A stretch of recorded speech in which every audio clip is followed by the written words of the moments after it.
NATO ने अपने लड़ाकू जेट विमानों को तुरंत रवाना किया क्योंकि पुतिन ने नॉर्वेजियन सागर के ऊपर क्रिसमस के परमाणु बम वर्षकों से ब्रिटेन को धमकी दी।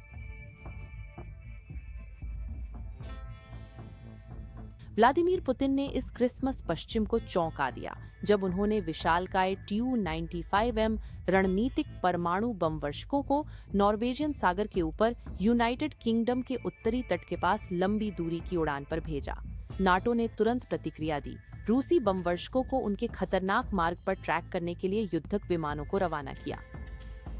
मॉस्को ने इस मिशन को एक निर्धारित उड़ान बताया, कहा कि बम वर्षकों ने बैरेंट्स और नॉर्वेजियन सागरों के तटस्थ जल क्षेत्र के ऊपर उड़ान भरी।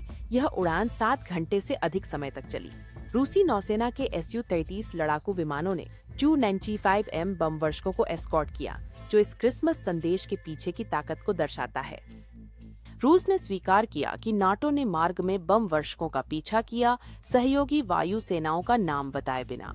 नॉर्वेजियन सागर स्कॉटलैंड के उत्तर पूर्व में है, जिससे यह प्रदर्शन ब्रिटिश हवाई क्षेत्र के असहज करीब आ गया। 1950 के दशक में पहली बार उड़े Tu-95Ms पुतिन के परमाणु त्रय का एक अहम हिस्सा हैं। कानफोड़ू शोर वाले और प्रोपेलर से चलने वाले इन बम वर्षकों का इस्तेमाल यूक्रेन में विनाशकारी मिसाइल हमले करने के लिए किया गया है, जिससे भारी तबाही हुई है। यह शक्ति प्रदर्शन यूक्रेनी राष्ट्रपति जेलेंस्की के क्रिसमस की पूर्व संध्या पर दिए गंभीर संदेश के कुछ घंटों बाद आया, जिसमें उन्होंने पुतिन के संभावित अंत का संकेत देते हुए लोगों से उम्मीद और शांति की प्रार्थना का आग्रह किया।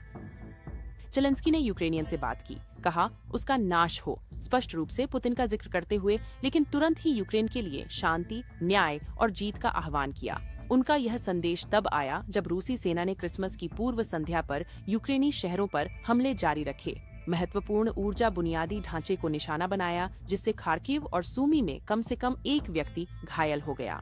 पुतिन की बॉम्बर उड़ान और जेलेंस्की के क्रिसमस संबोधन का समय यूक्रेन युद्ध पर जारी तनाव में बड़े दांव दिखाता है।